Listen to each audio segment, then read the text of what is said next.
पवित्र सोवडी एकतीच भूमंडळी ज्यांचा आवडता देव खंडित प्रेम भाव तीच भाग्यवंते सरती पुरती धनवित्ते ज्यांचा आवडता देव अखंडित प्रेम भाव तुका म्हणे देवा त्यांची केली पावे सेवा ज्यांचा आवडता देव अखंडित प्रेम भाव विठ्ठल विठ्ठल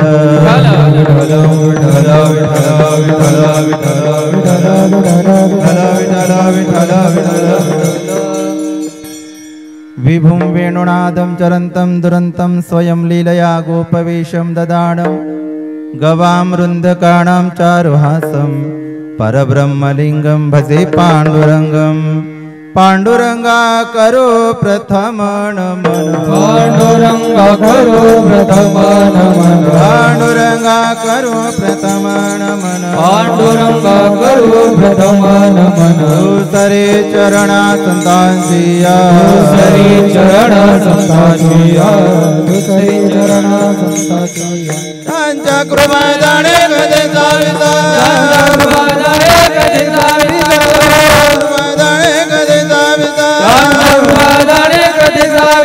बाबाजी सद्गुरु दास तुका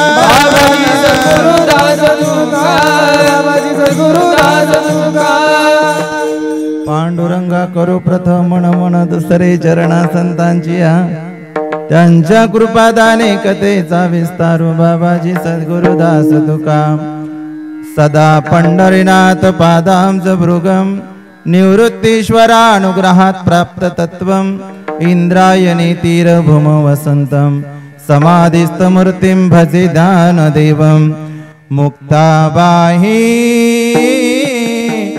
नमो त्रिभुवन पावनी मुक्ताबाही नमो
आदत्रय जननी देवाची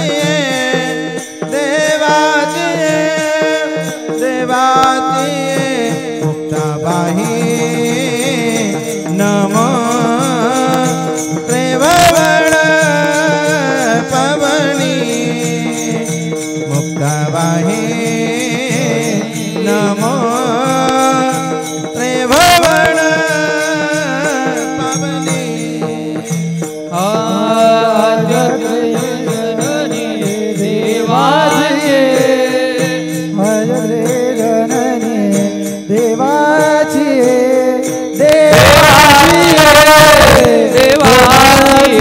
मुक्ताबाई नमो पावनी मुक्ताबाई नमो त्रिभुवन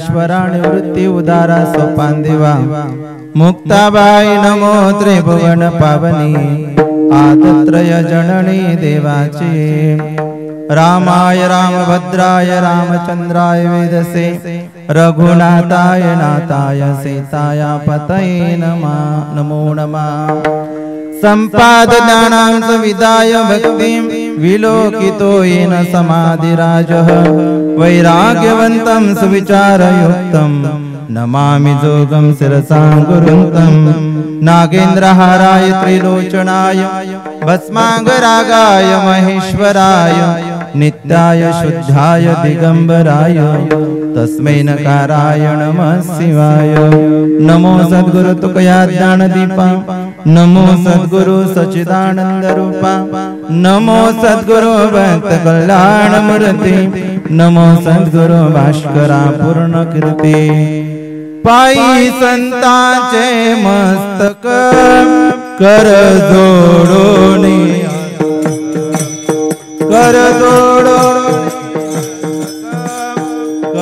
जोडोनी हस्तक पायी संतांचे मस्तक कर जोडोनी हस्तक कर जोडोनी हस्तक कर जोडोनी हस्तक पायी संतांचे मस्तक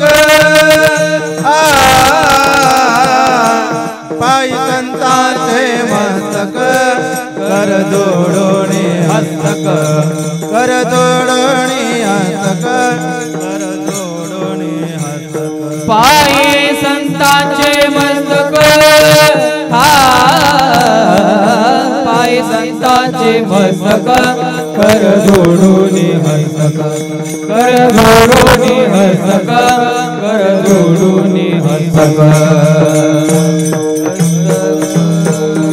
पायी संतांचे मस्तक कर जोडोनी हस्तक पवित्र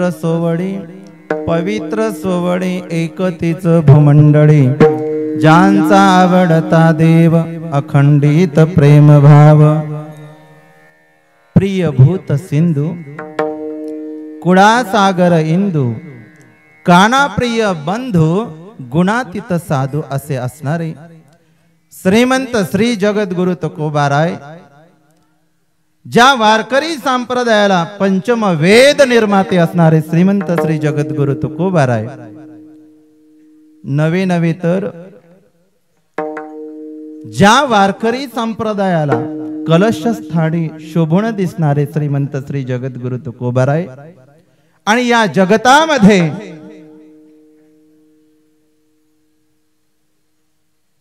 ज्या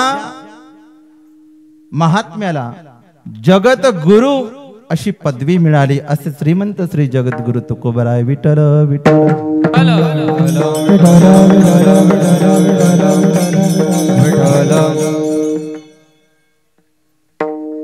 यांच्या अभंग संहितेतील सुंदर असा 4 चरणाचा अभंग आणि या अभंगामध्ये श्रीमंत श्री जगद्गुरु तुकोबाराय संतांचं श्रेष्ठत्व सांगतात, संतांचं अवलौकिकत्व सांगतात, संतांचं प्रभुत्व चरण सांगतात. विठ्ठल विठ्ठल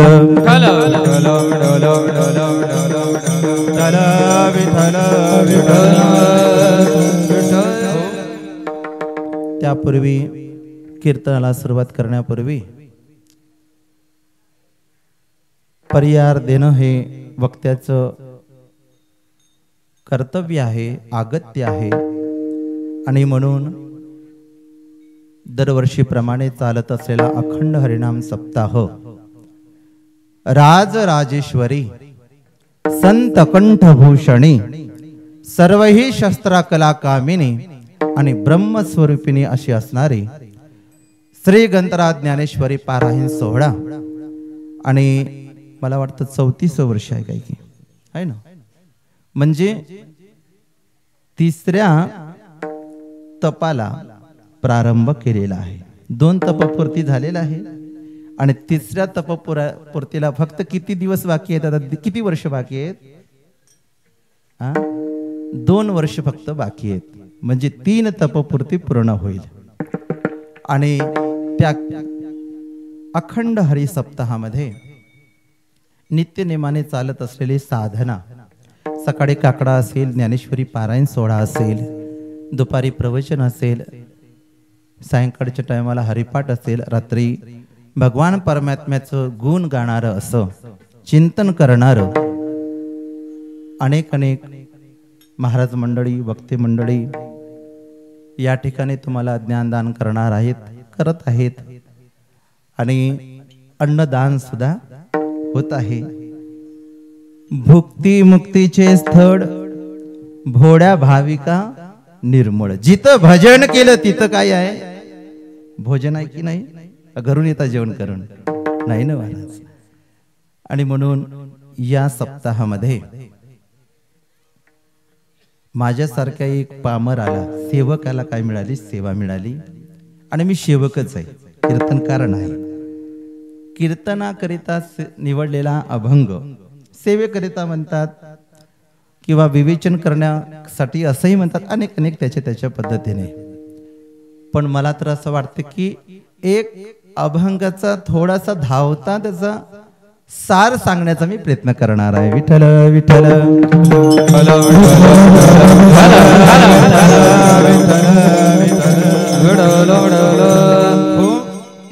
वारकरी संप्रदाय एवढा श्रेष्ठ आहे महाराज. वारकरी संप्रदायासारखा संप्रदाय नाही या जगतामध्ये. काही विज्ञानकाराने सांगितलं 200 वर्षापूर्वी की जोपर्यंत सूर्यचंद्र आहे तोपर्यंत वारकरी संप्रदाय आहे. पण माझे ज्ञानोबाराय सांगतात, म्या बोलविला वेद बोले, म्या चालविला सूर्य चाले, म्या हालविला प्राण हाले, कोण जगाते जाळीता. किती वर्षापूर्वी? 200 वर्षापूर्वी विज्ञानकाराने शोध लावला की जोपर्यंत सूर्यचंद्र आहे तोपर्यंत काय आहे? वारकरी संप्रदाय आहे. पण ज्ञानोबाराय 750 वर्षापूर्वी म्हणतात. 200 वर्ष जास्त का 750? 750 वर्षापूर्वी ज्ञानोबाराय म्हणतात, म्या बोलविल्या वेद बोले. ज्या भगवान परमात्म्याच्या श्वासातून निर्माण झालेलं वेद, ज्ञानोबाराय म्हणतात माझ्या सत्तेशिवाय बोलत नाही, माझ्या सत्तेशिवाय सूर्य चालत नाही, माझ्या सत्तेशिवाय प्राण हलत नाही, हे जग सुद्धा माझ्याच इच्छेने चालतो. मग मला सांगा, जोपर्यंत सूर्यचंद्र आहे तोपर्यंत वारकरी संप्रदाय आहे का? वारकरी संप्रदाय आहे तोपर्यंत सूर्यचंद्र आहे. विठ्ठल विठ्ठल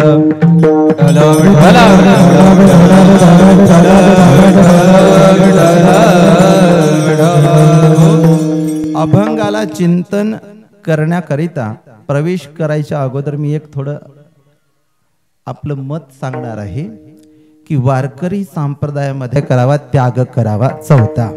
आणि जो 5वा आहे तो वर्णनीय. या जगतामध्ये फक्त संतच वर्णनीय आहेत. म्हणून 5व्या मुद्द्याचं विवेचन असं आहे, संत फक्त या जगतामध्येच फक्त वर्णनीय आहे. विठ्ठल विठ्ठल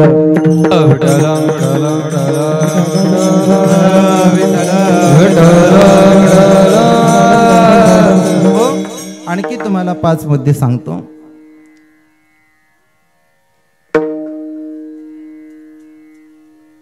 शिष्याने गुरुचं वर्णन बोलत चला. शिष्याने गुरुचं वर्णन करावं. विद्यार्थ्याने गुरुजीचं वर्णन करावं. नौकरांनी मालकाचं वर्णन करावं. एखाद्या शिपायाने आपल्या वरिष्ठ असणाऱ्या व्यक्तीचं काय करावं? वर्णन करावं. आणि नवऱ्याने कोणाचं वर्णन करावं? बायकोचं. म्हणजे तुम्ही आहेत मित्र म्हणलं मिळणार नाही, पण मिळाले याच्यामध्ये पण.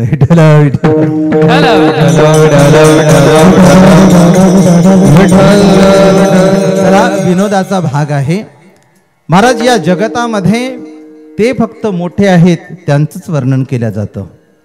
शास्त्रकार सांगतो महाराज, काही जन्मताच मोठे. काय आहेत? जन्मताच मोठे. ज्ञानेश्वर महाराज जन्मताच मोठे आहेत. दुसरा मुद्दा जो असा आहे, जन्माला येऊन साधना करून ग्रंथांचं अध्ययन करून मोठेपणा मिळवतात. दोन मुद्दे. पहिला, जन्मताच मोठे. दुसरा मुद्दा जो आहे तो साधना करून अध्ययन करून ग्रंथांचं शिक्षण शिकून काय होतो, मोठेपणा मिळवतो जीवनामध्ये. आणि तिसरा जो मुद्दा आहे तो मोठं नसताना सुद्धा मोठेपणा मिळवतो. विठ्ठल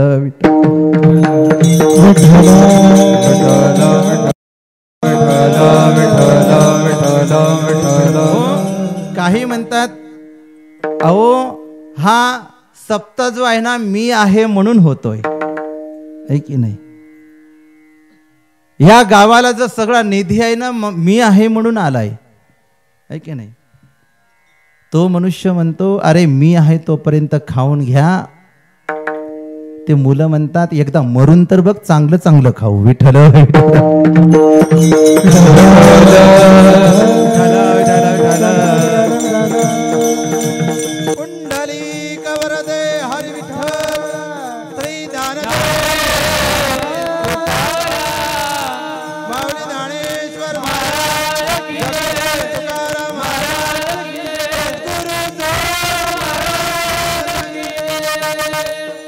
एक जन्मताच मोठेपणा, एक साधना करून मोठेपणा, आणि तिसरं जे आहे मोठे नसताना सुद्धा मोठ्याचं आव आणणारा एक मोठेपणा. मोठेपणा म्हणजे काय, शास्त्राच्या दृष्टिकोनातून विचार करायचा झाला तर एक संसिद्धिक मोठेपण आणि एक नैमित्तिक मोठेपण.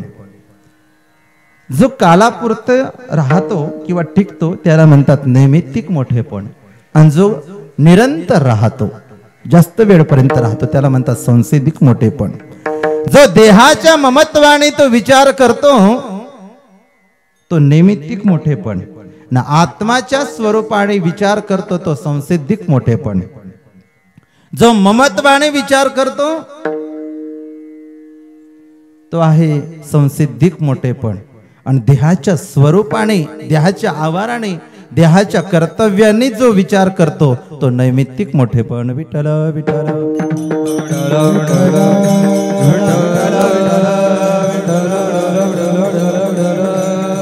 शास्त्रकार सांगतात, एक दृष्टांत दिलेला आहे पंचदशीकारांनी. एक माता माऊली बाजारामध्ये गेलेली आहे, आणि बाजारामध्ये गेल्यानंतर आता घरातली वस्तू काय लागते हे फक्त महिलेलाच माहीत असतं, आणि म्हणून ते बाजारला गेलेली आहे. बाजारला गेल्यानंतर तांब्याचे, पितळेचे, जर्मनचे अनेक प्रकारचे धातूचे भांडे घेतलेले आहेत. काहो दादा म्हणले याची किंमत काय, 50 रुपये, 100 रुपये, 200 रुपये किंमत सांगितली. तिनं सगळे साहित्य भांडे घेतलेले आहेत, आणि घेतल्यानंतर बाजार झालेला आहे, आणि बाजाराच्या बाहेर निघालेली आहे. आणि निघत असताना एक कुंभारदादांचं घर लागलं, आणि त्या कुंभारदादांना विचारलं, काहो दादा हे तुमचं माठ कितीचं आहे. त्यांनी सांगितलं, काही नाही मावशी 2 रुपयाचं आहे. तिने सगळे भांडे कसे घेतले होते, 100, 150, 200 रुपयाचं काय घेतलं होतं, साहित्य घेतलं होतं. आणि तिला वाटलं की हे 2 रुपयाचं काही आहे, आपण सहज घेऊ शकतो. घेतलंय तिनं. घरी आलेले आहे. आल्यानंतर प्रत्येक धातूच्या भांड्याला काय केलं, काम लावून दिलं. प्रत्येक भांड्यामध्ये काही ना काही साहित्य ठेवलं. आता राहिला तो काय, माठ. ते किती रुपयाचा, 2 रुपयाचा. आता याच्यामध्ये ठेवणार तरी काय, काय ठेवतो आपण माठात. हा, आता उन्हाळा आहे म्हणून तुम्ही पाणी म्हणता, पण माठात ठेवतो काय आपण सहजासहजी, दही, दूध, तूप, लोणी. आता सगळ्या भांड्यामध्ये साहित्य ठेवलेलं आहे. मग त्या माठामध्ये खूप गायी होत्या घरी, दूध, लूप, लोणी सर्व व्यवस्थित व्हायचं, आणि म्हणून त्या माठामध्ये दही ठेवलं. दही ठेवल्यानंतर कुठं ठेवतो आपण, बोलत चला, कुठं, शिंक्यावरती, आहे की नाही. मग आता शिंक्यावरती ठेवलं, किती रुपयाचं आहे ते, किती रुपयाचं आहे, 2 रुपयाचं. आणि मग चळवळ चालू झाली. एकामेकाला ते भगुन म्हणू लागले, रे भगोन्या बघ. जर्मनच्या भगुन्याला म्हणू लागलं, पितळेचं भगुन काय आहे का किंमत आपली, आपली किंमत 200 रुपये, आपण खाली, आणि ज्याची 2 रुपये किंमत ते आपल्यावर चळवळ चालू होते ना अशी. आणि मग असे 6 महिने निघून गेले. यांची मात्र गडबड मात्र थांबूनच नाही राहिली महाराज. एकामेकाला म्हणू लागले, एकामेकाला मारू लागले. बघ आपलं 200 रुपये किंमत आपण खाली. किती महिने झाले? 6 महिने झाले जवळजवळ. आणि हा 2 रुपयाचा टिंगूर आपल्यापेक्षा वर. काय हाय का याला म्हणले काही. आणि मग 6 महिने झाले. गाईचं दूध कमी झालं. आणि कमी झाल्यानंतर मग दूध संपलं ना. मग ते माठ कुठं आलं? खाली आलं. मग ते पितळचं भगुणं म्हणू लागलं, बघ रे काय का होईना 6 महिने गेले पण आपल्या लाईनीमध्ये आलं. कुठलं? 2 रुपयाचं माठ. आणखी 6 महिने गेले. 6 महिने गेल्यानंतर सुंदर अशी त्या मावशीने वांग्याची भाजी, मिरची कूट, शेंगदाण्याचं कूट वगैरे घालून सुंदर अशी चविष्ट असं वांग्याचं काय केलं? भरीत केलं. आणि ते भरीत आता कुठं ठेवायचं म्हणून दुसरं काही भांड शिल्लक नव्हतं. त्या माठामध्ये ते वांग्याची भाजी ठेवली. आणि ठेवल्यानंतर चला आता आपण सकाळी जायचं आणि दुपारी आपलं रानातून आल्यानंतर जेवण करायचं. काही लोक सकाळी जातात 7ला आणि 10ला वापिस येतात. मग तितक्यामध्ये ते वापिस आले.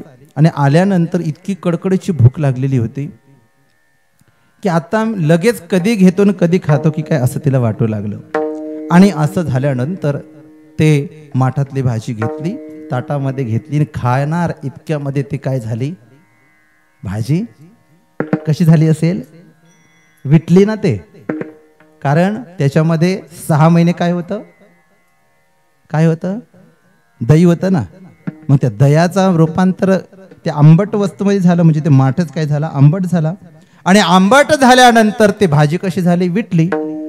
आता मला सांगा, एखाद्या वेळेस जर भूक लागलेली असेल आणि त्यावेळेस जर ते अन्न व्यवस्थित नसेल तर माणूस काय करेल? हो काय करेल महाराज? त्या माणसाला किंवा ते माता माऊलीला पायाची आग मस्तकात गेल्याशिवाय राहणार नाही.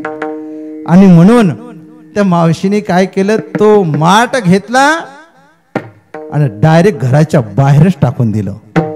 भगून म्हणलं काय का होईना 6 महिन्याने लाईनीमध्ये आलं पण एकदाच काय का होणार? पिढा टळली महाराज. माझा उदाहरण संपलं, दृष्टांत संपला. जोपर्यंत त्या माठामध्ये तत्व स्वरूप असणारं दही होतं तोपर्यंत त्या माठाला काय होती? किंमत होते. तोच सिद्धांत आपल्या शरीराकडे लावा. जोपर्यंत भगवान परमात्म्याचा अंश या पंचतत्वाच्या देहामध्ये माठामध्ये आहे तोपर्यंत या देहाला काही आहे? किंमत आहे. अन्यथा नाशिवंत देह जाणार सकळ. नाशिवंत देह जाणार सकळ. नाशिवंत देह जाणार सकळ. नाशिवंत देह जाणार सकळ. आयुष्य खात काळ सावधान. आयुष्य खात काळ सावधान. आयुष्य खात काळ सावधान. नाशिवंत देह जाणार सकळ. आयुष्य खातो काळ सावधान. हा देहामध्ये जोपर्यंत भगवान परमात्म्याचं तत्व स्वरूप आहे. भगवान परमात्म्याने म्हटलं 15व्या अध्यायामध्ये, ममैवांश जीवलोके जीवभूत सनातनः मन सृष्टानि इंद्रियाणि प्रकृती स्थानानि करशति. आता ह्या श्लोकाचं मी विवेचन करत नाही ना, कीर्तन संपन्न. विठ्ठल विठ्ठल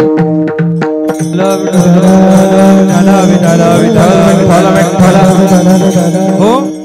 आणि म्हणून जे देहाच्या ममत्वानी आहे ते संसिद्धिक नैमित्तिक, आणि जे आत्म्याच्या स्वरूपाने विचार आहे तो मात्र संसिद्धिक मोठेपण आहे. रामायणामधला उदाहरण आहे. वाली जेव्हा युद्ध करत होता, वाली पडला आणि पडल्यानंतर वालीची पत्नी तारा भगवान राम प्रभूंना म्हणू लागली, देवा माझ्या जीवनामध्ये तुम्ही वैधव्य आणलात, दुःख आणलात, त्रास दिलात मला. रामप्रभू म्हणू लागले, काही संबंध नाही, घेणं देणं नाही, हे बाई कोण हे मला माहिती नाही. आणि हे डायरेक्ट मला म्हणतंय तुमच्यामुळे मला काय आलं? दुःख आलं. तुमच्यामुळे मला वैधव्य आलं. तुमच्यामुळे मला त्रास झाला. रामप्रभू म्हणले, तारे परत एकदा सांग. आता मला सांगा, त्या तारेचं एवढ्या मोठ्या रामप्रभूला कळालं नाही, आपल्याला काय कळणार आहे? प्रभू रामचंद्राने म्हटलं त्या तारेला की तारे सांग, तुला कशामुळे दुःख झालं, कशामुळे वैधव्य आलं? तुम्ही म्हणले माझ्या पतीला तुम्ही मारलात. अरे पतीला तुला मारलं, पती आत्ताचा आहे का पूर्वीचा आहे? भगवान परमात्म्याने सांगितलं, तू म्हणतेस ना मला दुःख आणलं, वैधव्य आणलं, मग तू नेमकं प्रेम कोणावर करतेस, जीव कोणावर लावतेस? असं म्हटल्यानंतर जर देहाचं ममत्व तुला जर वाटत असेल तर देह पडलाय, घेऊन जा, रामप्रभूने सांगितलं. आणि जर तू म्हणत असतील की याच्यातला आत्मा माझा आहे, तर आत्मा कधी मरत नाही. विठ्ठल विठ्ठल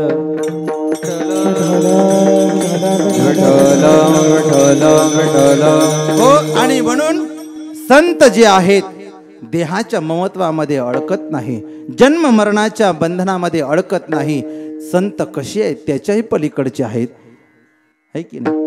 त्यांची सरली येर धार, त्यांची सरली येर धार, त्यांची सरली येर धार, त्यांची सरली येर धार. झाला सफळ व्यापार, झाला सफळ व्यापार, झाला सफळ व्यापार, झाला सफळ व्यापार, झाला सफळ व्यापार, झाला सफळ.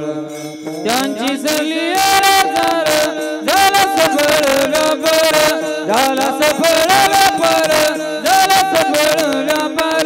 त्यांची सरली झाला सफळ व्यापार, झाला सफळ व्यापार, झाला सफळ व्यापार. त्यांची सरली झाला सफळ व्यापार, झाला सफळ व्यापार, झाला सफळ व्यापार.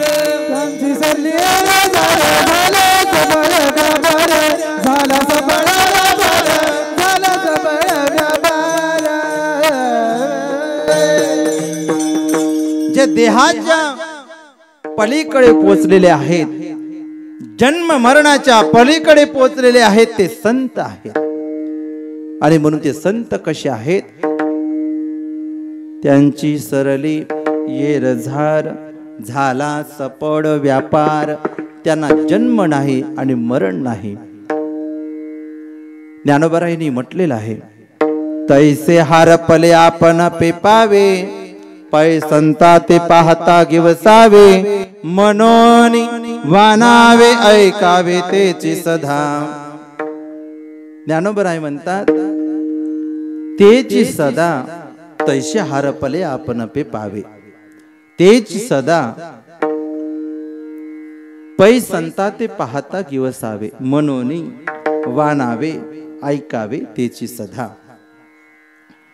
संतांचं गुण गावं, देवाचं गुण गावं, निंदा संतांची करावी आणि निंदा सुद्धा देवांची करावी. देवते संत, देवते संत, निमित्त त्या प्रतिमा. काय आहे महाराज?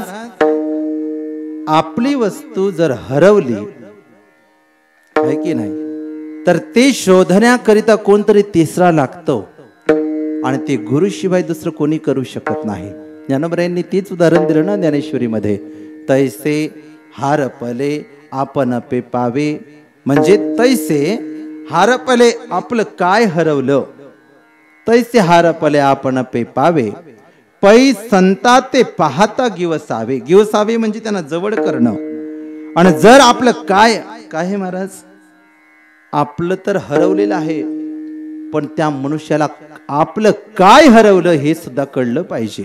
आणि काय हरवलं, नेमकं होतं काय हे सुद्धा कळलं पाहिजे. जोपर्यंत आपल्याकडे एक वस्तू आहे आणि त्या वस्तूची माहिती नाही, पण हरवलेली आहे, आणि ते हरवलेली वस्तू शोधण्याकरिता संतांशिवाय आपल्याला पर्याय नाही. गुरुविन कोण बतावे बात, बडा बेकट यम नाही गात. महाराज, गुरुविन कोण बतावे बात, बडा बिकट यम नाही घाट. त्या यमाचं घाट पार करण्याकरिता फक्त संत गुरुच काय करतात, आपलं कल्याण, आपली मदत, आपल्याला सहकार्य फक्त संत करू शकतात. गुरु करू शकतात. आणि म्हणून तुम्हाला हे करण्याकरिता एक उदाहरण तुम्हाला देतो. आपली वस्तू आपल्याला शोधायची आहे तर कोणतरी तिसरा लागतो. एक मनुष्य सकाळी उठला की पेपर वाचायला सुरुवात करायचा आणि पेपर वाचता वाचता चष्मा लावून वाचत येतो आणि तितके त्याच्या मुलीचा कायाला फोन आला. आणि आल्यानंतर आता फोनवर तर बोलायचं आहे, मग चष्म्याचं काय कारण म्हणून तो डोळ्याचा चष्मा डोक्यावरती ठेवला आणि ठेवल्यानंतर बोलून वगैरे झालेला आहे आणि आपल्या पत्नीला म्हणतो, का ग माझा चष्मा कुठं आहे? आता ती घरामध्ये स्वयंपाक कामामध्ये व्यस्त असलेली, आता याचा चष्मा यांनी शोधावं की नाही. मग तो म्हणू लागला की अगं सांग नेमकं माझा चष्मा कुठं आहे, कुठं ठेवली तर नाही ना. ते आले तापून बाबा आतमधून, काय डोका आहे का खोका आहे, तुमचा चष्मा तुम्हाला माहिती नाही. तोही म्हणू लागला मला म्हणतीये डोकं की खोकं म्हणून, तुम्हाला डोकं नाही खोकं नाही, मला डोकं नाही, मला डोकं नाही, मला डोकं नाही म्हटल्याबरोबर लगेच चष्मा सापडला. म्हणजे चष्मा कुठं होता? डोक्यावरती. आणि त्या जर माता माऊलीना डोकं खोकं म्हटलं नसतं तर तिसऱ्या वेळ हात गेला नसता. म्हणजे कोणतरी सांगणारा तिसरा लागतो. पहिला मुद्दा. दुसरा मुद्दा असा आहे, पूर्वी खेड्यापाड्यामध्ये गुरखा असायचा, काही बोरखा म्हणतात काही भागामध्ये. गुरखा माहिती आहे ना? गुरखा आता नवीन पिढीला विचारलं तर गुरखा माहीतच नाही. हा, आता काय सिक्युरिटी गार्ड आहे की इंग्रजाची परंपरा चालवायला, आहे की नाही? सिक्युरिटी गार्ड म्हणतात ना त्याला. पूर्वी कसं असायचं, तो गुरखा असायचा. रात्री लोक झोपले, जागे राहा, जागे राहा, चोरापासून सावध राहा असे म्हणायचे. आता आमच्या इकडे गडचिरोली साईडला अजूनही आहेत लोक. आणि मग ते त्याचं कार्य करायचं. रात्री लोक झोपले की उन्हाळ्याचा दिवस होता, एक मनुष्य खाट बाहेर काढलेली आहे त्याच्यावरती झोपलेला आहे. तो प्रत्येक गलीला शिट्टी वाजवायची आणि म्हणायचं की बाबा जागे राहा, जागे राहा, जागे राहा, चोरापासून सावध राहा. आता त्या मनुष्याच्या त्या गुराख्याच्या हातामध्ये एक काठी असायची, एक कंदील असायचं. काठी कशासाठी? मारण्याकरिता आणि कंदील म्हणजे उजेड दाखवण्याकरिता. मग आता पूर्वीची माणसं काही एवढे काही सुज्ञच नव्हती, काही आताची असते तर असं काही म्हणायचं नाही मला. पण तो मनुष्य त्याला बिडी ओढण्याची काय होती सवय होती. मग आता रात्री 2-3 वाजलेली आहेत, त्याला तलप आली आणि तलप आल्यानंतर त्या मनुष्याला म्हणलं ए उठ रे. तो दचकून उठला महाराज. तो म्हणला वा एवढ्या रात्री कोण उठवत आहे आपल्याला?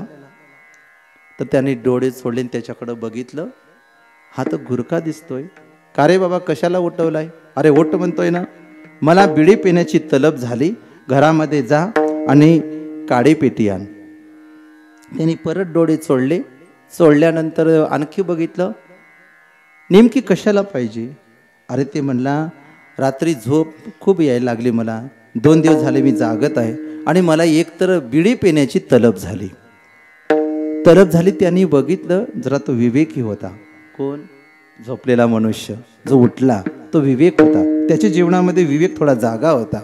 आणि मग विवेक जागा असल्यामुळे त्याने बघितलं हातामध्ये कंदील, एका हातामध्ये काठी.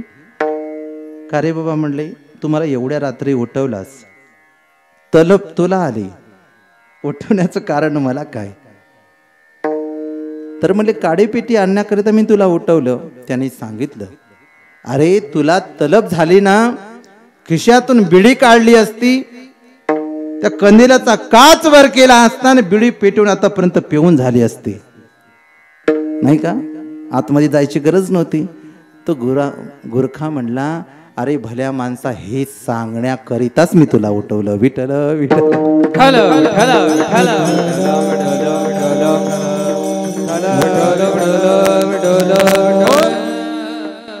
सांगण्याचं तात्पर्य एकच आहे.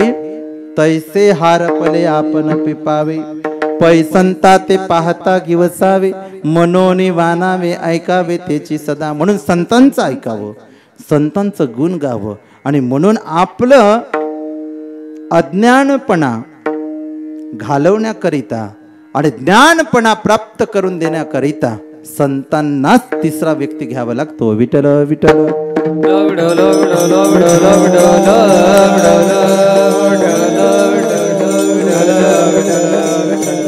हो, आणि म्हणून मग तुम्ही म्हणता, काही साधकाने विचारलं, का होतं कोबरे, तुम्ही म्हणता की बाबा वर्णनीय आहे, त्यांचं वर्णन करा, ते आहेत तरी कसे. अभंगाच्या प्रथम चरणात पवित्र सोवळी पवित्र सोवळी पवित्र सोवळी पवित्र सोवळी पवित्र सोवळी पवित्र सोवळी पवित्र सोवळी पवित्र सोवळी एकादीचा भूमंडळी एकादीचा भूमंडळी ज्यांचा वडता देव ज्यांचा वडता देव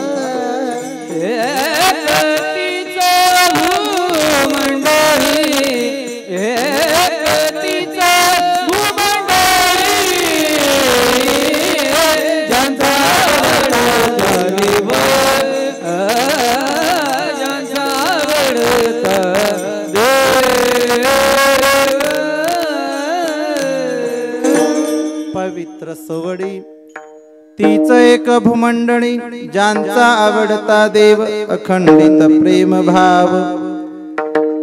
तुकोबाराय म्हणतात, अरे बाबांनो, फक्त संतच काय आहेत, पवित्र आहेत.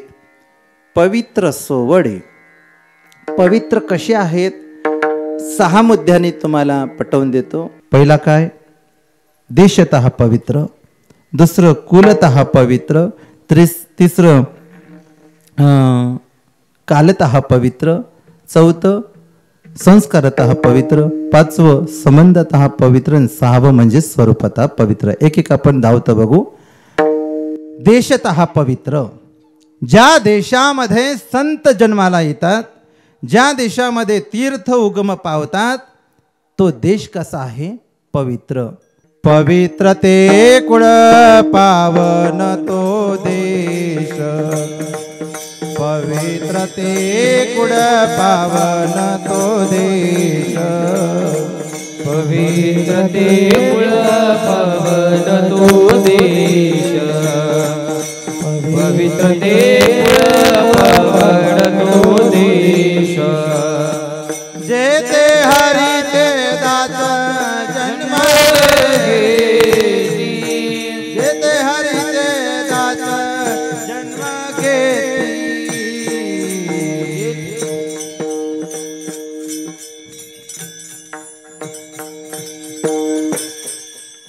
ते मला जागेत तोडायचं होतं, पण तुम्ही उचलल्यामुळे ते लांबलं. देशतः पवित्र, पवित्र ते कुळ पावन तो देश, जेते हरीचे दास जन्म घेती, जेते हरीचे दास जन्म घेती.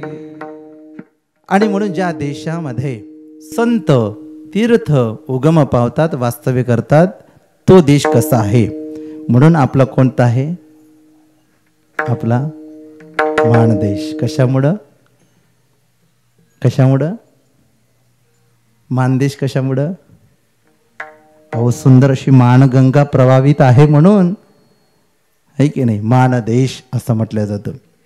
पहिला मुद्दा पवित्र ते कुळ पावन तो दोष, म्हणजे देशतः पवित्र, पहिला मुद्दा. दुसरा मुद्दा म्हणजे काय, कालतः पवित्र. कालतः पवित्र म्हणजे काय, गाय जिवंत आहे तोपर्यंत गाय कशी आहे, पवित्र आहे. पण मेल्यानंतर ते गाय पवित्रच असेल सांगता येत नाही, आणि मेल्यानंतर जर पवित्र आहे तर घरीच ठेवली पाहिजे, घरी ठेवत नाही. कालतः पवित्र दुसरा मुद्दा. तिसरा मुद्दा म्हणजे असा आहे, कुलतः पवित्र. नाथ महाराजांचे वंशज असतील, नामदेवरायांचे असतील, तुकोबरायांचे वंशज असतील, अनेक मोठ्या मोठ्या संत महात्म्यांचे वंशज असतील, ते इथं कीर्तनाला आले. आणि आल्यानंतर आपण जर दर्शनाला गेलो तर त्यांच्या मनामध्ये भाव असा असला पाहिजे, हे जे सगळे मंडळी पाया पडतात ना, माझ्या पाया न पडता माझ्या परंपरेला पाया पडतात, असा जर मनामध्ये भाव असेल तर महाराज ते कसं आहे, कुलतः पवित्र, देशतः पवित्र पहिला मुद्दा, कालतः पवित्र दुसरा मुद्दा, कुलतः पवित्र तिसरा मुद्दा, आणि चौथा म्हणजे संस्कारतः पवित्र. एकदा शंकराचार्य महाराजांच्या जीवनातलं उदाहरण आहे. शंकराचार्य मंडन मिश्रांच्या गावामध्ये गेले आणि गेल्यानंतर एका व्यक्तीला विचारलं, का हो मंडन मिश्रांचं घर कुठं आहे? त्या व्यक्तीने सांगितलं, महाराज तुम्हाला मंडन मिश्रांच्या घरी जायचं आहे ना, मग ज्या घरी 2 पोपट आहेत ते मंडन मिश्रांचं घर आहे. मग आता मंडन मिश्रांचं घर 2 पोपट आहेत, ते घर त्यांचं आहे, तर मग गावामध्ये गेल्यानंतर सगळ्याच घरी 2 पोपट, या बाजूला 1 पोपटाचं पिंजरा आणि या बाजूला 1, प्रत्येक घरामध्ये 2 पोपट. मग तो शंकराचार्य म्हणू लागले की अरे बाबा, प्रत्येक घरामध्ये 2 पोपट आहेत, तर मग आता नेमकं घर आहे कुठलं? त्या व्यक्तीने सांगितलं, ज्या घरामध्ये तत्प्रमाण्यवाद अतप्रमाण्यवाद असं वेदांताचं जे भाषा करतात ते म्हणजे काय, मंडन मिश्रांचं घर आहे.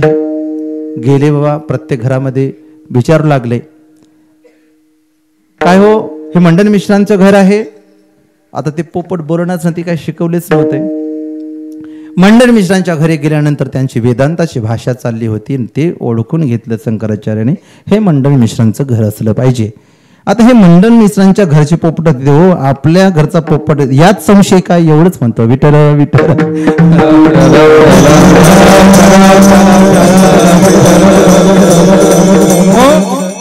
हा चौथा मुद्दा म्हणजे संस्कारतः, संस्कार घरामध्ये. अहो आपल्या घरातला पोपट बोलतो याच्यात नवल नाही, आपल्या घरातले पोरं बोलत नाही, आहे की नाही, आहे की नाही. शिकवलं तर पोपट सुद्धा शिकतात, पण आपल्यातलं शिकत नाही. चौथा मुद्दा. 5वा मुद्दा जो आहे संबंधता. संबंधता म्हणजे दगडाचं डोंगर का मातीचं डोंगर? हा कसं आहे? दगडाचं डोंगर आणि मातीचे डोंगर असतं का? आपल्या भागात नाही हो मातीचं डोंगर. पाऊस पडल्यावर लगेच पडेल ना, ते विरघळून जाईल. महाराज माती आणि दगड ह्या दोघांचाही एक का असतो, पहाड असतो, डोंगर असतो, नुसत्या दगडाचा पण असतो. आता त्या दगडाच्या डोंगराला काही संबंध आहे का? पण श्रीमंत श्री जगद्गुरु तुकोबारायांचा संबंध भंडारा डोंगर, भामचंद्र डोंगर आणि घोराडेश्वर डोंगर, अशी 3ही डोंगरांना तुकोबारायांचा संबंध आला नसता. लोक माती सुद्धा त्याच्या कपाळाला लावतात. कशामुळं? नाहीतर त्या डोंगरांना कोणी विचारलं नसतं.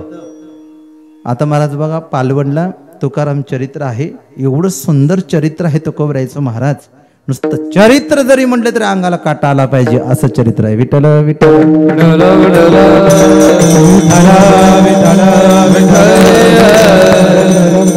हो, तुकोबारायांचा नुसता संबंध आला डोंगरासोबत तर महाराज आज लाखो लोक ते दर्शनाला जातात. कशामुळं? नुसता संबंध आला. संबंधतः पवित्र. हे माझ्या पुढे जे उपरण आहे हे कशामुळे झाले? तंतूमुळे. कापसामुळे तंतू, तंतूमुळे कापड. आता ह्या उपरण्याला कोणी सुद्धा ओळखत नव्हतं, काही घेणं देणंच नव्हतं.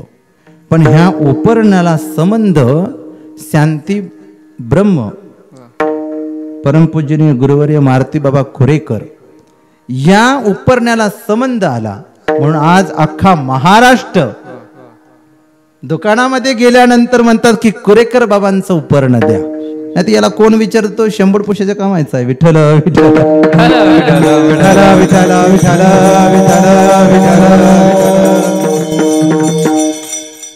आणि म्हणून संतांचा संबंध आला की महाराज दगडाला सुद्धा काय होते? किंमत येते. 5वा मुद्दा आहे देशतः पवित्र, कालतः पवित्र, कुलतः पवित्र, संस्कारतः पवित्र, संबंधतः पवित्र आणि 6वा जो आहे स्वरूपतः पवित्र. स्वतःच तत्व स्वरूप हे पवित्र आहे. संत पवित्र आहेत म्हणून स्वरूपतः पवित्र आणि म्हणून संतांचं वर्णन केलं जातं. आणि म्हणून तुकोबराय म्हणतात पवित्र सोवडी एकतीच भूमंडळी ज्यांचा आवडता देव अखंडित प्रेम भाव. आणि हे सर्व अट्टाहस ज्या भगवान परमेत्म्याला आपण करतो किंवा संतांना करतो कशाकरिता? भगवान तत्वाची प्राप्ती होण्याकरिता. हा सप्ताह कशासाठी करतो आपण? देवाची प्राप्ती होण्याकरिता. आणि म्हणून तेच प्राप्ती करण्याकरिता 2 मिनिटं सर्वांनी विठोबा रखुमाई रखुमाई विठोबा रखुमाई बोला पुंडली परिधान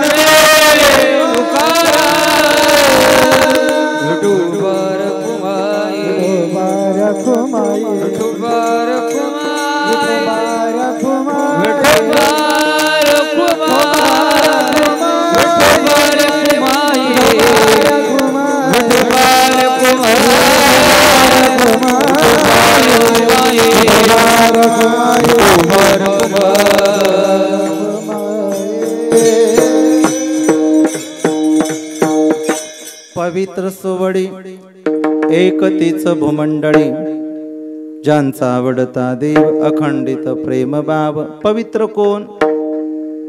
संत फक्त या जगतामध्ये पवित्र आहेत. सोवडी म्हणजे काय? एका मनुष्याला विचारलं सोवड म्हणजे काय हो? ते म्हणले कधीच धुतल्या जात नाही ती सोवड. असं आहे का? कधीच धुतल्या जात नाही ते म्हणजे सोवड आहे का? सोवडायला काय नुसतं झटकलं तरी तो शुद्ध होतं असंही म्हणतात. पण सोवड म्हणजे काय? उपाधी वेगळा तुका झाला सोहडा किंवा संत पवित्र आहेत. सोवडी म्हटलं तर सोवडी याचा असा अर्थ होतो जन्म मरणाच्या पलीकडे म्हणजे जन्म मरणाचा विटाळणे त्याला एक सोहळ म्हणतात. देहाच्या आणि ममत्वाच्या पलीकडे गेलेलं त्याला एक सोहळ म्हणतात. आणि त्याला स्पर्श अस्पर्शाचा विटाळ नाही त्याला म्हणतात सोहळ. शुद्ध आपण म्हणतो ना किंवा सोहळ्यामध्ये पूजा केली पाहिजे. आंघोळ केली की पुढे काय आंघोळ केलं की सोहळ असं निर्माण होतो. रामायणामध्ये एक सुंदर असं वर्णन आहे.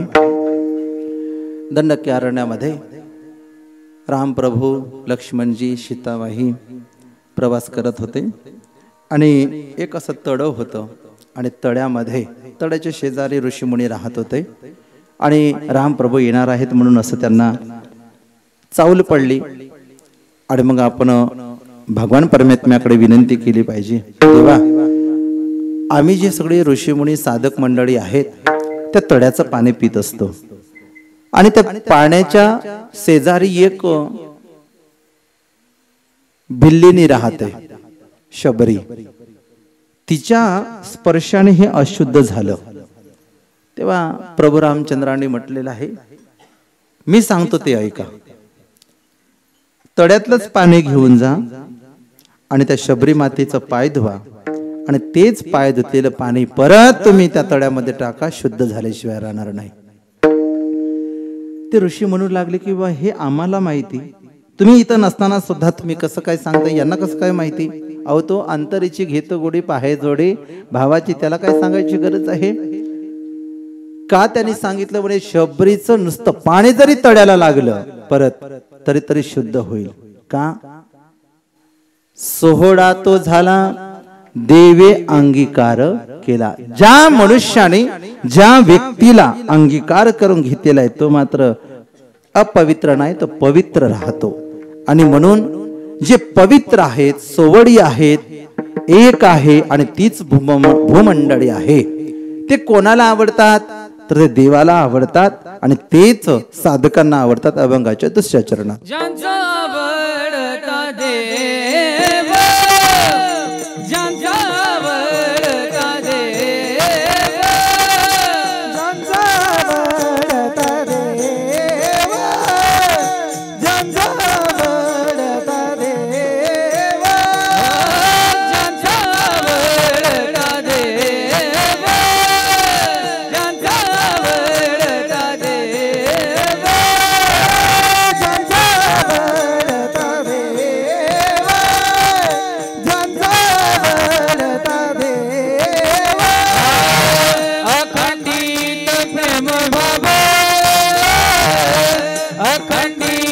प्रेम भाव ज्यांचा आवडता देव ज्यांचा आवडता देव अखंडित प्रेम भाव अखंडित प्रेम भाव ज्यांचा आवडता देव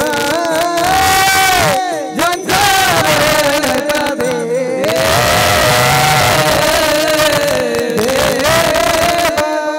ज्यांचा आवडता देव अखंडित प्रेम भाव पवित्र सोवडी एक व्याकरणाच्या दृष्टिकोनातून विचार करायचा झाला पवित्र सोवडी एक पवित्र सोवडी एक तीच भूमंडळी एक तीच भूमंडळी म्हटलं तर संपूर्ण संत मंडळी काय येते एक पवित्र येते आणि जर पवित्र सोवडी एक म्हणले तर ते एकच आहे ते मात्र वेगवेगळे नाही विठ्ठल विठ्ठल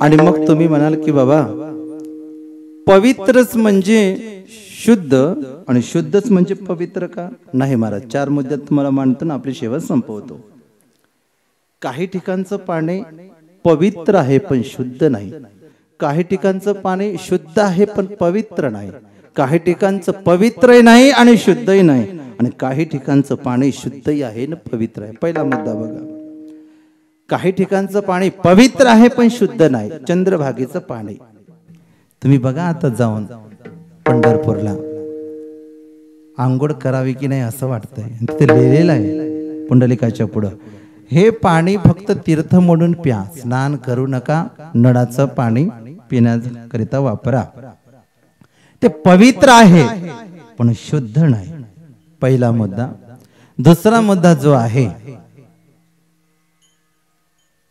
ते पवित्रही नाही आणि शुद्धही नाही कुठलं पाणी कुठलं कुठलं ते पवित्रही नाही आणि शुद्धही नाही कुठलं पाणी बसले दादा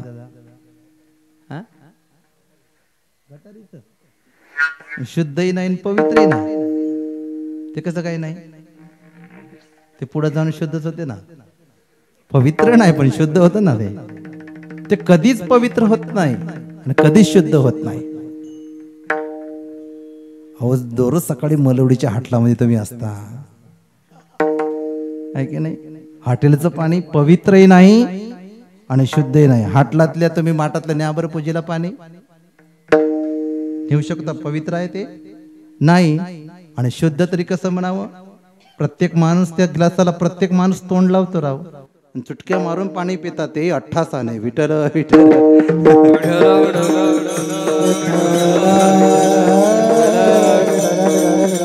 जो मनुष्य हाटला मधलं खातं ना महाराज त्याला कधीच ज्ञान प्राप्त होत नाही हे लिहून घ्या तुम्ही कारण की ते संच म्हटलेलं आहे न संचनम दानतीन कुर्यात नमस्तिम किम किंचन परोद्धता भागवतामध्ये सांगितलेलं आहे महाराज ते संच पाळलेच पाहिजे ते अशुद्ध आहे महाराज शुद्ध नाही ते जो मनुष्य हाटलातलं खातो जसं अन्न तशी तुमची बुद्धी असणार आहे आणि म्हणून माणसाने शक्यतो ते खाऊ नये पवित्र राहत नाही काय सांगता येतं महाराज कशा पद्धतीने कशा उद्देशाने केलेला असतो त्याच्यामध्ये तो न खाल्लेलं बरं आम्ही तर बसतही नाही अजून आयुष्यात कधी बसलोही नाही आणि बसले तरी त्या दिवशीच मला म्हणले बाबा तुम्ही एकतर येत नाही तुम्ही 2 मिनिटंही बसत नाही म्हणलं आम्ही येतच नाही आठवड्यातून फक्त रविवारी दिवशी दिसणार ते भाजीपाला घेण्यापुरतं त्याच्यानंतर मी कधी तुम्हाला 1 तासाच्या वर मलवडीत दिसणार नाही बरेच लोक म्हणतात तुम्ही कुठल्या गावचे महाराज मी म्हटलं भांडवलीचं आहे मग तुम्ही कधी दिसत नाही मी म्हटलं 11 वर्ष झाली आता विठ्ठल विठ्ठल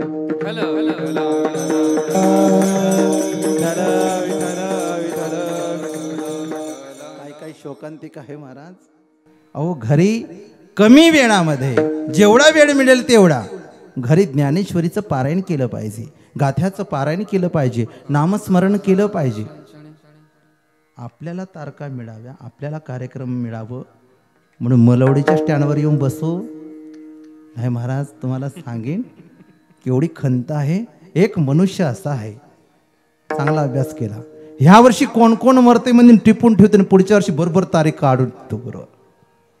पुढच्या वर्षी वर्ष साजरं किती तारखेला येतो ह्या वर्षी टिपून ठेवते कोण मेलंय ते, आणि त्याच तारखेला त्याच महिन्यामध्ये पुढच्या वर्षी कधी येते म्हणजे ते तारीख आपल्याला मिळावा. विठ्ठल विठ्ठल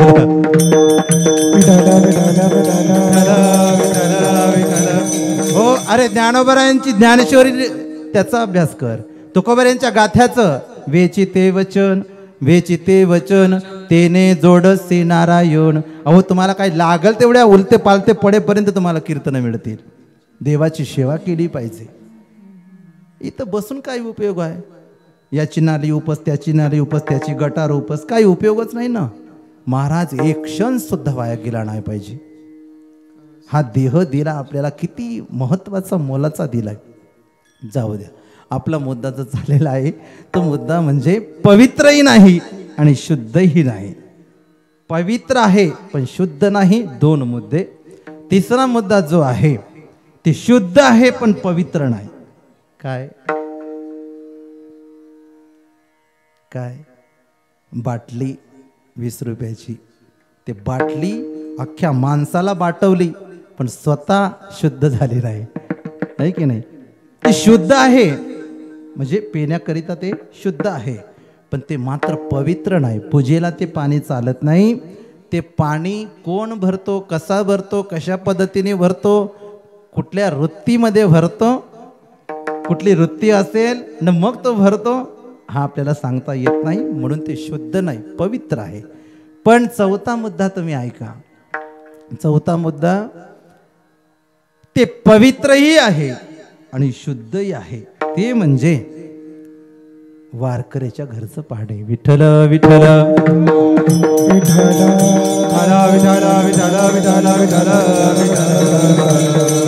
हो.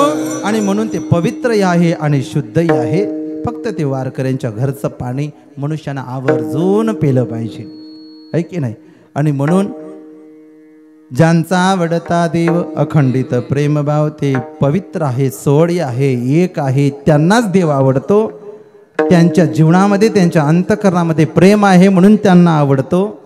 ज्या संतांकडे काही कमीच नाही, म्हणजे ज्यांच्याकडे पवित्र आहे, सोवडी आहे, एक आहे, त्यांना प्रेम.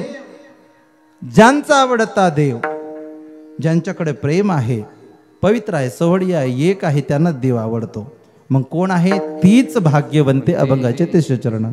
तेची भाग्यवंते, तेची भाग्यवंते, तेची भाग्यवंते, तिची भाग्यवंते, तीच भाग्यवंते, तीच भाग्यवंते, तीच भाग्यवंते, तीच भाग्यवंते, तिची भाग्यवंते, तिची भाग्यवंते, तीच भाग्यवंते, तीच भाग्यवंते, तीच भाग्यवंते, तीच भाग्यवंते, तीच भाग्यवंते, तीच भाग्यवंते.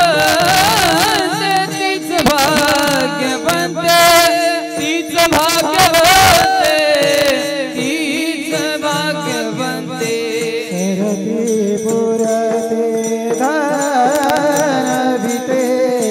सरती पुरते धनविते, सरती पुरती धनविते, सरती पुरती धनविते. ज्यांचा आवडता देवा, ज्यांचा आवडता देवा, ज्यांचा आवडता देवा, ज्यांचा आवडता देवा, ज्यांचा आवडता देव, ज्यांचा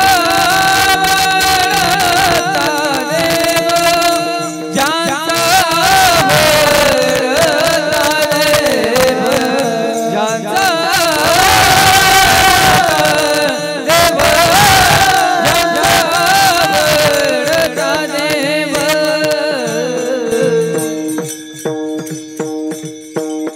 तीच भाग्यवंते सरती पुरती धनवित्ते ज्यांचा आवडता देव अखंडित प्रेम भाव तीच भाग्यवंते ज्यांचा आवडता देव. तीच म्हणजे भाग्यवंते. भाग्याचा उदय तेने जोडे संत पाय. भाग्यवंत म्हणतया शरण गेले पंढरीराया तरले तरती हा बरबसा नामधारकाचा ठसा. तीच भाग्यवंते सरती पुरती धनवित्ते. त्या संतांकडलं कधीही संपत नाही. सरती सरत म्हणजे पुढे सरत राहतो, कधीही संपत नाही. सरती पुरती पुरती म्हणजे पुरल्याशिवाय, म्हणजे पुरल्याशिवाय म्हणजे त्याला जमिनीत नाही. बरं मराठी भाषाच अशी आहे महाराज. एका शब्दाला 20 शब्द पर्याय शब्द आहेत. पुरती म्हणजे काय, ते पुरत राहतो शेवटपर्यंत, त्याला म्हणतात पुरती. सरती पुरती. आणि संत कधी गरीब तर नाहीच. ज्या शिवाजी महाराजांनी तुकोबारायांकडे नजराणा पाठवला, ज्यांच्याकडे आहे म्हणून त्यांनी घेतला नाही, नाही म्हणून घेतला नाही. त्यांच्याकडे आहे महाराज म्हणून घेतला नाही. आणि असतात तरी काही काही लोक असतात ना, असल्यानंतर सुद्धा बरे ते वाया गेले तरी चालेल, पण घेतल्याशिवाय राहत नाही. आणि संतांच्या घरचं कधी संपत नाही. ज्ञानोबरायांचा उद्धार द्यायचं म्हटलं, जयाची द्वारी सोन्याचा पिंपळ अंगी ऐसे बडरी डाबोले. महाराज असं मी म्हटलं एका कीर्तनामध्ये. रात्रीचीच गाडी पकडली बस आणि डायरेक्ट आळंदीमध्ये. सकाळी त्यांनी फोन केला, महाराज कीर्तनामध्ये एवढं खुशाल तुम्ही लबाड बोलताय. म्हणलं का हो? रात्री तुम्ही कीर्तनात सांगितलं किंवा जयाचे द्वारेनं सोन्याचा पिंपळ, इथं तर बघितलं तर मला साधच दिसतो. महाराज ते सोन्याचा पिंपळ आहे, पण तुझी दृष्टी तशी नाही. ज्ञानेश्वरीमध्ये अशा कितीतरी ओवी आहेत महाराज, की ज्ञानोबारायांची जे ज्ञानेश्वरी आहे त्या ओवीची जर रोईच्या दुधाने आणि डाळिंबाच्या काठीने, त्या रोईच्या दुधाने जर ती ज्ञानेश्वरीची ओवी लिहिली आणि लिहून जर त्याचं 108वान पारायण केलं तर महाराज अष्टमहासिद्धी प्राप्त होते. विठ्ठल विठ्ठल.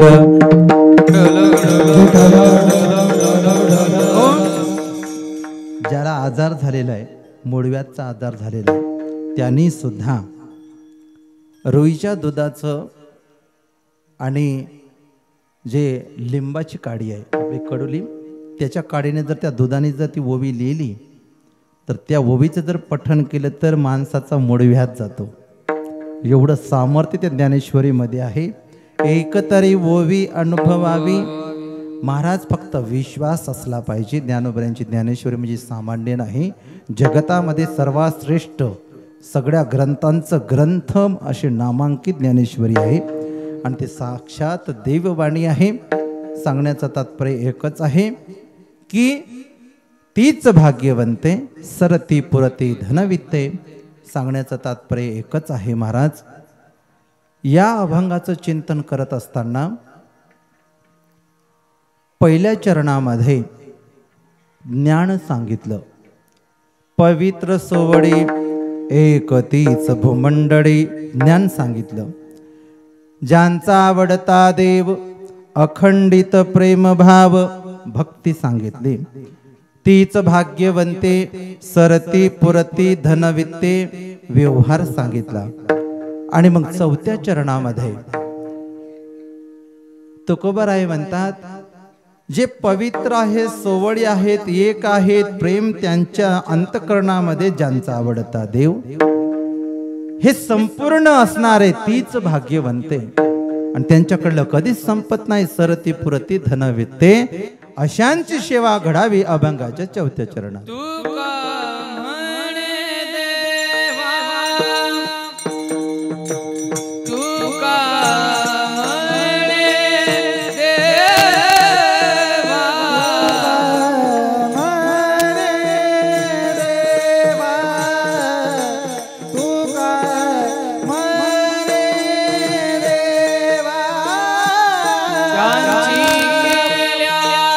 पावे सेवा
तुका म्हणे देवा त्यांची केली पावे सेवा कोणाची?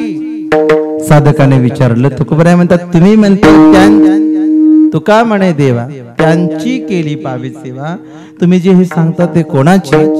पवित्र सोहळी एक तीच भूमंडळी त्यांची, ज्यांचा आवडता देव अखंडित प्रेम भाव त्यांची, तीच भाग्यवंते सरती पुरती धनवित्ते त्यांची. तुका म्हणे देवा त्यांची केली पावे सेवा. पहिल्या चरणात ज्ञान सांगितलं, दुसऱ्या चरणामध्ये भक्ती सांगितली, तिसऱ्या चरणामध्ये व्यवहार सांगितला आणि चौथ्या चरणामध्ये अनुभव स्वतःचा सांगितला तुकोबराय यांनी की अशा संतांचं जर संग केला, अशा संतांचं जर आचार विचार जर घेतलं, अशा संतांचं जर महात्म्य गुण गायलं, अशा संतांचं जर अवलौकिकत्व जर गायलं तर महाराज आपली वाणी काय होते? पवित्र होते. आणि म्हणून त्यांची सेवा माझ्याकडून सतत घडावी तुकोबराय असं म्हणतात. या अभंगाचं चिंतन अशाच पद्धतीचं असेल असं माझं स्वतःचं मत नाही. अनेक वेगवेगळ्या पद्धतीने महात्म्य मांडत असतात आणि म्हणून ही कीर्तन रूपी सेवा श्रीमंत श्री जगद्गुरु तुकोबराय, पंढरीश पांडुरंग परमात्मा आणि स्वानंद सिकनिवासी सद्गुरु जोग महाराज वारकरी शिक्षण संस्था आळंदी या संस्थेतील सर्व गुरु यांच्या चरणी आणि मी या गादीवरती उभा आहे आणि कीर्तन करायला मी बोलतो आहे. कीर्तनामध्ये एवढा धाडसाने बोलतो आहे आणि सजगपणे बोलतो आहे. हा सगळा कृपा आशीर्वाद म्हणजे परमपूजनीय परम आदरणीय गाथामूर्ती रामभाऊ महाराज राऊत बाबा यांच्या कृपा आशीर्वादाने मी हे बोलतो आहे. नाहीतर महाराज मी कीर्तन परीक्षेमध्ये विठ्ठल विठ्ठल याच्या व्यतिरिक्त एक शब्द सुद्धा बोललो नाही. पण बाबांनी म्हटलं तू विठ्ठल विठ्ठल परीक्षेमध्ये म्हटलंयस ना तर आयुष्यभर विठ्ठलाचं गुणच गायशी. म्हणून त्यांच्याही चरणी समर्पित करतो आहे. आणि या ठिकाणी मला 2 तास का होईना तुटकं पुटकं शब्द बोलण्याचे मी प्रयत्न केलेला आहे आणि ते भाग्य मला प्राप्त झालेलं आहे. असे सर्व आंधळीकर मंडळी, या देवस्थानची ट्रस्ट मंडळी असतील, परमपूजनीय परम आदरणीय ज्ञानेश्वरी व्यासपीठ चालक दत्त भक्त श्री गिरीश बाबा गाणगापूर यांच्या मार्गदर्शनाखाली म्हणा किंवा ज्यांनी ही सत्याची धुरा निर्माण केली. कसं आहे, घाटावरती स्नान करायचं म्हटलं तर कोणीतरी घाट बांधावं आणि घाटच बांधलं नाही तर स्नान मात्र करता येत नाही, चिखलात गेल्याशिवाय राहत नाही. म्हणून वैकुंठवासी चैतन्य सद्गुरू बाबासो वास्कर महाराज यांच्या कृपा आशीर्वादाने ही परंपरा या ठिकाणी चालत आलेली आहे. आणि वैकुंठवासी गोविंद बाबा माडी यांच्या प्रेरणेने आणि परत हबप वैकुंठवासी लक्ष्मण बाबा पाटील व ब्रह्मलीन दत्त परायण चौधरी बाबा यांच्या आशीर्वादाने आणि व्यासपीठ चालक दत्त भक्त गिरीश बाबा यांच्या कृपा आशीर्वादाने गुरुवर्य अंकुश महाराज भोसले बाबा यांच्या कृपा आशीर्वादाने कसं आहे, यांच्या पदस्पर्शाने पावन झालेलं हे आंधळी गाव आणि या आंधळी गावामध्ये हे सुंदर असं नाम यज्ञ प्रारंभ केलेला आहे. त्याच्यामध्ये फक्त कसं आहे, गंगा त्यांनी प्रवाहित केलेली आहे. फक्त आपल्याला काय करायचं आहे, कपडे काढून स्नान करायचं आहे की नाही? कशाचे कपडे? अज्ञानाचे कपडे बाजूला करायचे आहेत आणि ज्ञानाचे कपडे आपल्याला परिधान करायचे आहे.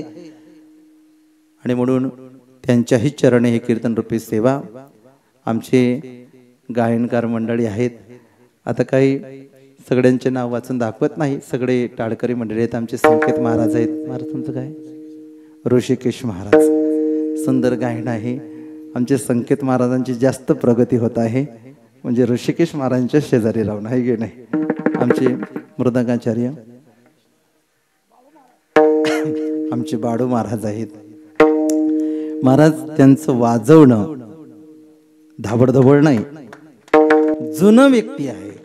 पहिले त्यांचा अनुभव त्यांनी घेतला आणि नंतर वाजवायला सुरुवात केली.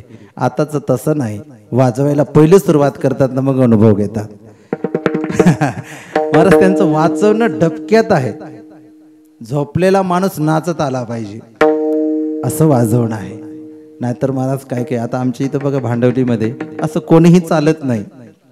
त्यांनी रात्रभर आळंदीचा जागर वाजवलाय तसंच जागरवाला तिथं चालतो.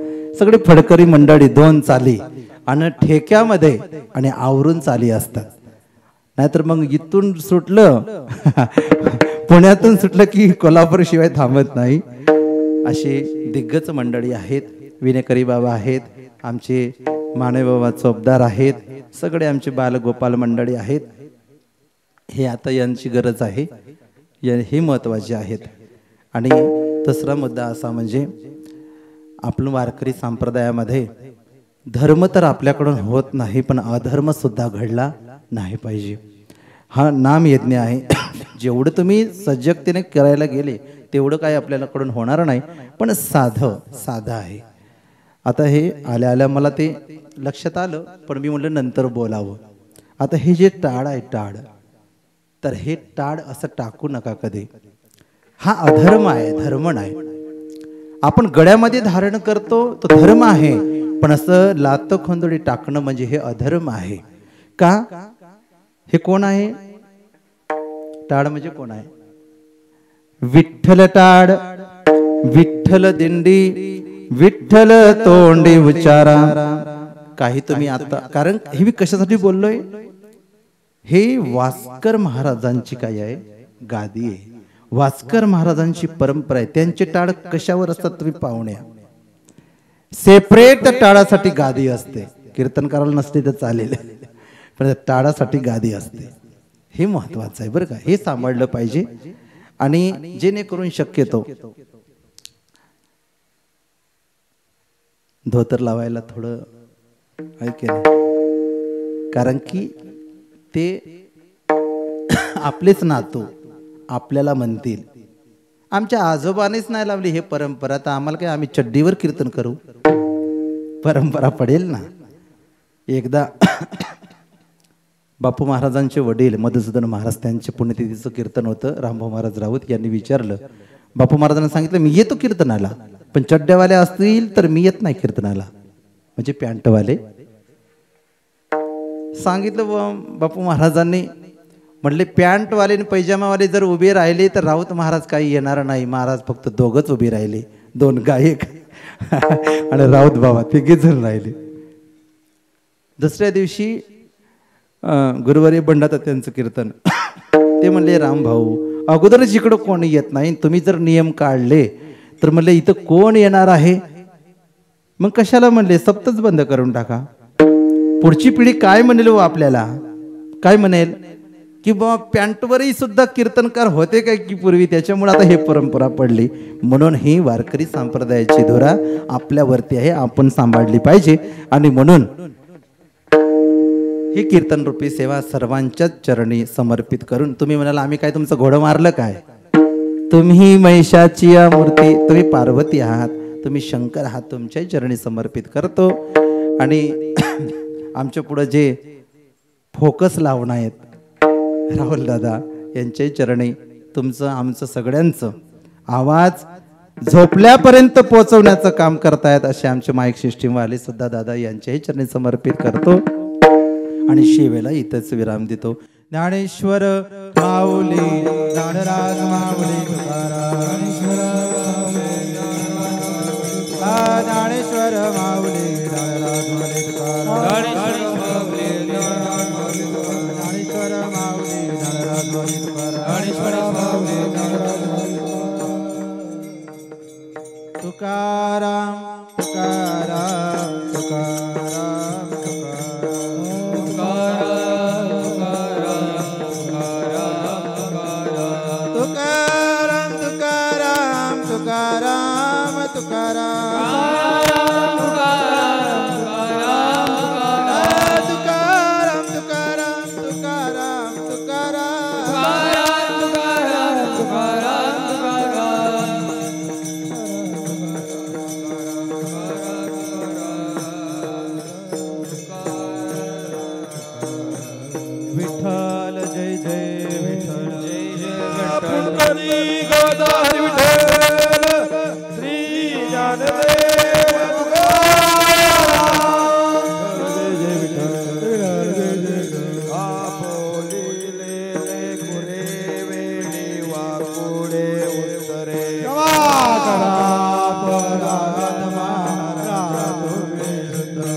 ज्ञानदेव तुकाराम